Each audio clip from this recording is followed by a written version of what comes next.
All right, everybody, we're down at the local Ford dealer, and this is just one of those days. You guys know my 2015 Mustang. Some people have called this the Green Gator. This is a car that I bought about 6 months ago with high hopes. I wanted to put twin turbos on it. There was a lot I wanted to do with it, okay, but things have changed. We've decided to get rid of the car. Now, like I say, we're down here at the Ford dealer. There's a good look at the car. What we did was we actually sold this car to them, because dealers would do that. They'll buy your car. You get a Kelley Blue Book number on it, and you bring it down to the dealer, and if they can give you the number that you want, they'll buy your car for you. And it just so happened that this dealer had a car in the lot that I wanted. So basically, I traded the Mustang, and I got this for about half of what I got for the Mustang. So this is just one of those things. Economic conditions dictated for me to do this, and I've got the sales guy here, Carlos. What's happening, Carlos? Hey guys, how we doing? All right, so this is Carlos down here at Sarasota Ford. Worked me a great deal, got me the Escape I wanted. I'm very happy. All right, so there you have it, guys. The Mustang is gone. We still got the Orange Fury one, and now we got the 2011 Escape. And let me tell you, this has got the 24-valve Duratec V6 in it with the VVT. This thing rips. I'm really happy with it. Okay, so the Gen 2 twin turbo project is not going to happen. Due to economic conditions, I decided to get rid of the car. So what does that mean, right? Most people would immediately think, oh, you know, Al lost his job and he can't afford to do it, so he sold the car and he's done. Well, that's not really the case. I didn't lose my job, but I will say that things are a little bit slow. But many of you guys know that we're in a pandemic right now. And back in April, we saw a huge drop in stock prices. Stocks have since recovered since then, but in April, I was right there at my computer and I invested a lot of money into the stock market when stocks got cheap. Now, my Gen 2 project was pretty much off the ground. I had the money set aside to put the turbos on it, and I was all ready to do it. But there are times that you have to be smart and you have to decide not to be a consumer and you have to be an investor. And in April, when I saw stocks go down 40%, that's the time to be an investor. So I decided to take the money from the twin turbo project and throw it into stocks. Now, I've been doing this for a long time, guys, and I can say that my investment strategies along the way have worked out pretty well for me. So I invested the money, and I'm going to show you what that means, guys. I'm going to show you how I did that. Let me take you inside. Let me show you what that's all about. All right, everybody. So what you're looking at right here is an investment calculator. Now, these are available online. There's a lot of them out there. This is one that I use by McKinsey Investments. And it basically tells you what your money will do investing over time. As you can see, it says right here, advantages of early investing. So in my case, I had some money to invest, right? I decided not to do my twin turbos. So I decided to invest the money. So let's look at this. Okay, we'll take a scenario. Let's just say, I don't know, you're 30 years old, right? And you're going to make this investment and you're going to keep it for 10 years. So now you're 40 years old.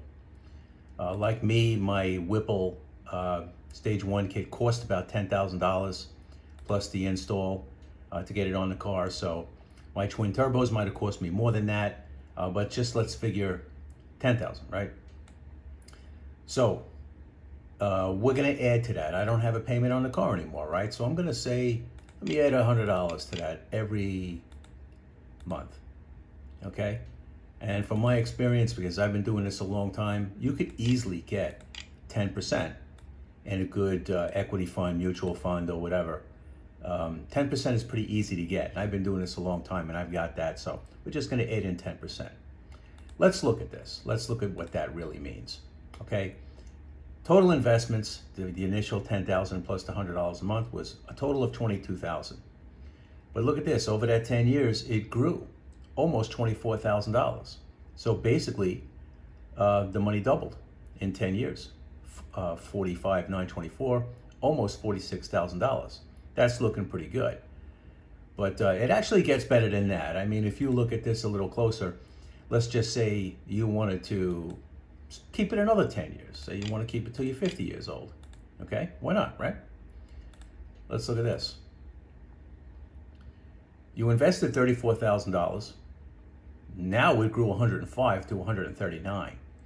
Now we're talking. Now we're talking some serious numbers. Now, like I say, guys, this is just a scenario that I'm throwing around. In April, you know, I decided not to do my twin turbos. I decided to invest the money. I picked up stocks a lot cheaper than you normally would have. So this 10% might be 11%. Let's change that. Okay? And let's look at what that looks like. Okay, now we're at $161,000, $161,500. Only invested $34,000, and it grew $127,000. So you can see investing is very important. I mean, if you decide to do this, this is a very good thing to do. Let's take another scenario. Let's just say you're 25 years old, and you're thinking about retirement. Okay, so let's look at this. Say 65. That's a common number people throw around for retirement. You're 25, so you don't have as much money, so you add $3,000 to it, okay? And periodic deposit, I don't know, let's just say you make a commitment to do $200 a month. Okay, so let's change this to monthly. And you're gonna get the 10%, you're gonna get a series of, say, mutual funds or ETFs. You get an average of 10% over that time. Let's see what this amounts to. Well, look at that. This 25-year-old invested just a little bit less than $100,000.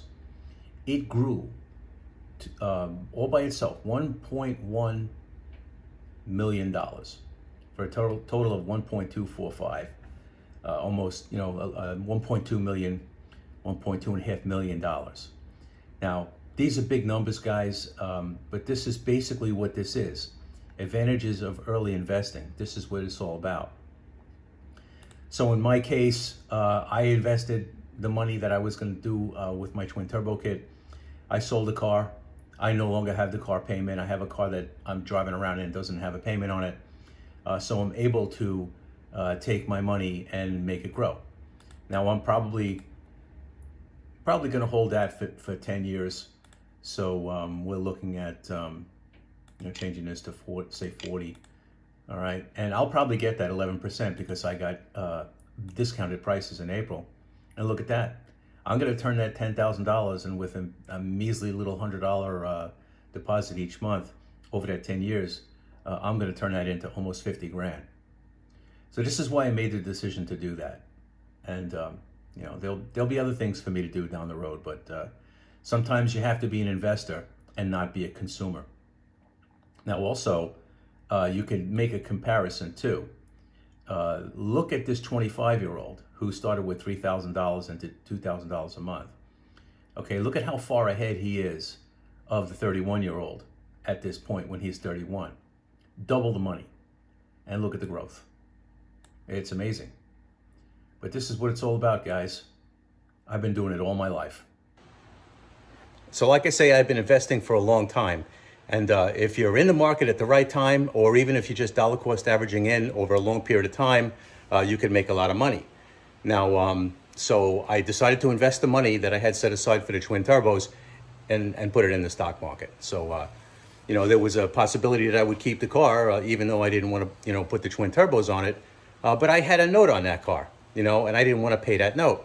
There really was no point for me to have two Mustangs. I still got the Orange Fury one here. And, you know, having the Gen 2 was nice. I mean, it was a nice car, but I owed a good amount of money on it.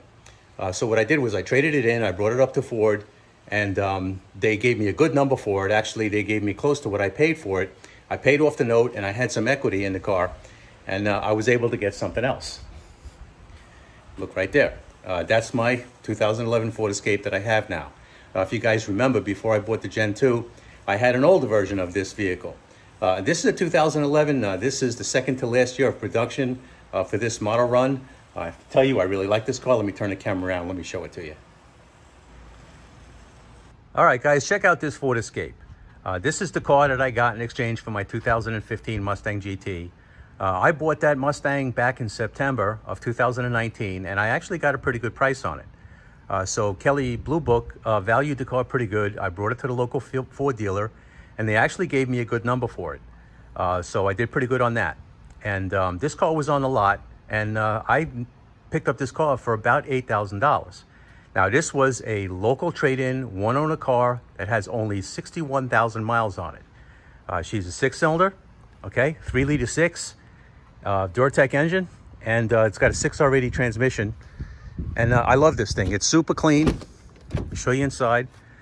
You can see, typical XLT. It does not have leather seats, which I think is good for a used car because the leather gets kind of chafed up.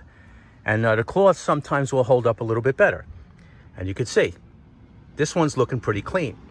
In fact, it looks so clean that my old lady loved it. So when we got into the car, even though it's a little old, it doesn't have much technology in it, we like it, it's clean, it's fun to drive. And this 6-cylinder's got some power. Now, if you look in here, you'll see there really isn't a heck of a lot to be excited about. No backup camera, no Bluetooth, no rear backup sonar, nothing. The only thing it has here is you can see it has a auxiliary port, so I can plug in my iPhone and play my music and things like that. But I can plug the phone into the stereo. There really is not much to this stereo. It's a base unit. Car does not have a sunroof. But like I say, she's perfectly clean. One owner car, 61,000 miles. Let me show you the back. You can see this car is absolutely perfect. You know, when I did my investment calculations, you know, I showed you a 30-year-old, what investments, you know, he would make. Well, obviously I'm not a 30-year-old, but I plan on being around for a while. And honestly, this car looks like a good one. You can see how clean it is. This thing looks like it was hardly used. So I'll probably keep this one for a while because I don't owe anything on it. And she's looking like a good car. I take her around this side, show you what it looks like on the inside. Like I say, 61,000 miles, one owner car, owned by somebody right here in Florida. That guy traded it in, and I got my hands on it, and I'm really happy because I like these cars. You can see the interior looks like, look at that seat. Looks like it was hardly used. It's nice to have a white car in Florida because it's very hot here, and white's good. It reflects the heat. The windows are tinted just a little bit. XLT wheels. There you have it, guys. Let's take a look under the hood. All right, well, here she is. Nothing fancy, nothing crazy, but what we have here is a Duratec 24-valve V6. Now, I had the previous version of this engine, guys. It was the 3-liter that did not have VVT. It was the 24-valve 3-liter that had variable runners, put down 201 horsepower. But this one has VVT. You can see the connections right here for the phasers. There and there. All right, it's a little 3-liter Coyote, as far as I'm concerned. You know, this thing's got 240 horsepower. It runs strong. Torque comes on really strong off the bottom. When you hit this thing hard, she breaks the wheels loose. You know, so this little engine has got some punch to it. I gotta tell you, I really like it. Well, like I say, 61,000 miles, I'm gonna have this one for a while. This car is a beauty. So guys, I really love that Ford Escape. That 6-cylinder, that 3-liter Duratec 6-cylinder with the dual overhead cam and the VVTs, that's like having a little Coyote in it. It's got 240 horsepower, like I say, and she rips. And it's also got a 6R80 transmission in it. So I'm really digging that, and that's going to be my car for a while. It doesn't make any sense right now for me to have another Mustang. I got this Orange Fury one. She's all together. She's all ready. We're still in the pandemic. I'm a little nervous about getting out in public, but we'll have this car out, and we'll be running some good times with it. If you guys remember, the last time we had it at the track, it ran 1008 at 138.5 miles an hour. She's fast, and she's running on pump gas, and there's a 9-second pass in the car. So we're going to get it to the track. I got other ideas for this car going down the road, so we're going to work on this one. And I'll have another Mustang. You know, I'll have that twin-turbo car. You just have to pick and choose your opportunities, guys, because like I say, there's times that you have to not be a consumer and be an investor, and right now is one of those times. So anyway, guys, thanks for watching, and we'll see you in the next one.